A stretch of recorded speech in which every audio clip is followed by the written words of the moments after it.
Eh bien, salutations, ici Geoffrey de Formaquette et cette nouvelle vidéo donc pour présenter la deuxième phase pour le protocole alimentaire afin d'améliorer son microbiote intestinal.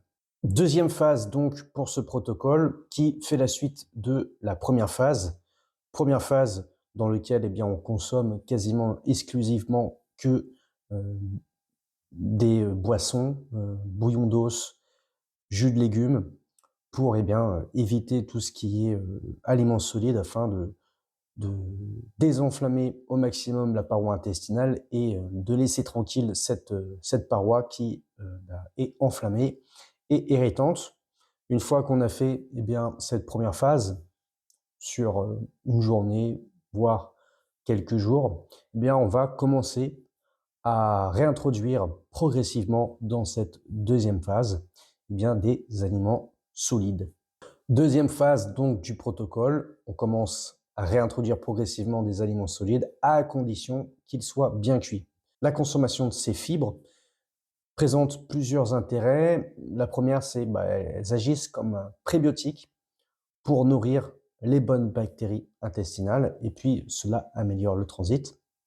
Pour cela, on sélectionne uniquement pour commencer les légumes verts, puis des fruits, en prenant soin de retirer toutes les graines, les pépins, la peau, puis de les cuire suffisamment pour attendrir les fibres et éviter d'irriter la paroi intestinale. Dans un premier temps, on va privilégier plutôt des végétaux riches en fibres solubles, qui sont plutôt douces pour le système digestif, comme la courgette, la carotte cuite, le blanc du poireau, la pomme et la banane pour les fruits. Une fois que ces aliments sont bien tolérés et n'entraînent pas d'inconfort digestif, on peut commencer après à introduire progressivement des légumes verts un peu plus fibreux, comme des fibres insolubles avec le céleri, les choux. L'objectif donc de cette deuxième phase est de tester la capacité de la paroi intestinale à tolérer les aliments solides contenant des fibres. Pour ça, on va utiliser un protocole de progression. Par exemple, le premier jour, je vais introduire une cuillère à café d'aliments solides dans un seul repas. Le deuxième jour, je vais introduire une cuillère à café, mais sur deux repas. Le troisième jour, on va tester ça, une cuillère à café à chaque repas, par exemple 3 repas. Et puis ensuite, si tout se passe bien, on va répéter ce protocole, mais cette fois-ci avec une cuillère à soupe, toujours en augmentant petit à petit. Il est important, bien évidemment, d'écouter son corps, comment ça réagit. L'objectif, c'est pas de manger beaucoup de fibres, mais de vérifier la tolérance digestive sans qu'il y ait d'inconfort et d'irritation. Voilà, bon, dans cette deuxième phase, non, il n'est pas nécessaire de manger des pépins, de manger la peau des fruits et des légumes pour pouvoir bénéficier de tous les nutriments qui contiennent à l'intérieur. Déjà d'une part, dans les principes là, de ce protocole alimentaire, bien évidemment, euh, les pépins et la fibre qui est contenue dans la peau sont trop irritantes pour pouvoir les consommer et même si on a la capacité digestive avec une paroi intestinale qui est suffisamment solide, bah, honnêtement, moi-même qui ai fait l'expérience de manger le plus cru possible avec la peau, avec les pépins comme les pépins de pastèque, les pépins de pommes, etc. Non, même s'ils contiennent des nutriments, le fait de les consommer et de les avaler ne sont pas aussi facilement assimilables.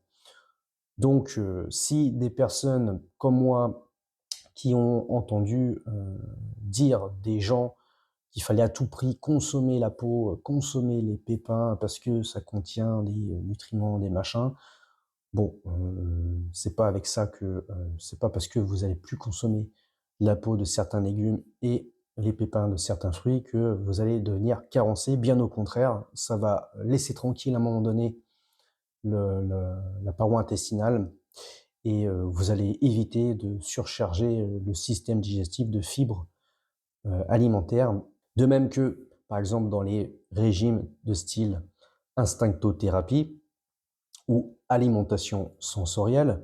Il est important pour eux de consommer les graines et la peau des légumes, puisque c'est ça qui va servir à donner des informations sur le plan gustatif et même sensoriel, plus ou moins, pour dire si voilà, je dois consommer cet aliment ou pas, si mon corps a besoin ou pas. Là, ici, ce régime alimentaire, en tout cas ce protocole alimentaire, se base sur la régénération de la paroi intestinale et sur le rétablissement d'une bonne flore bactérienne au niveau du microbiote.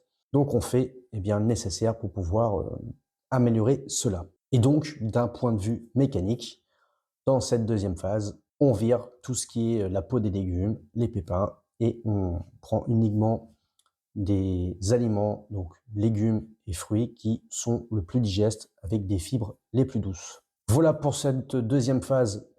N'hésitez pas, comme dans la première phase, à me poser des questions, à partager aussi également votre expérience sur ce protocole. Je fais une petite parenthèse là, mais bien évidemment, tout ça, c'est pas ce protocole n'est pas à prendre comme un avis médical, bien au contraire, mais c'est pour partager moi mon expérience à ce sujet sur les régimes alimentaires et notamment sur le fait d'avoir eu des troubles digestifs et d'avoir cherché par moi-même, puisque malheureusement le système médical actuel officiel de la sacro-sainte médecine ne m'avait pas donné de solution, à part des médicaments, des cachets.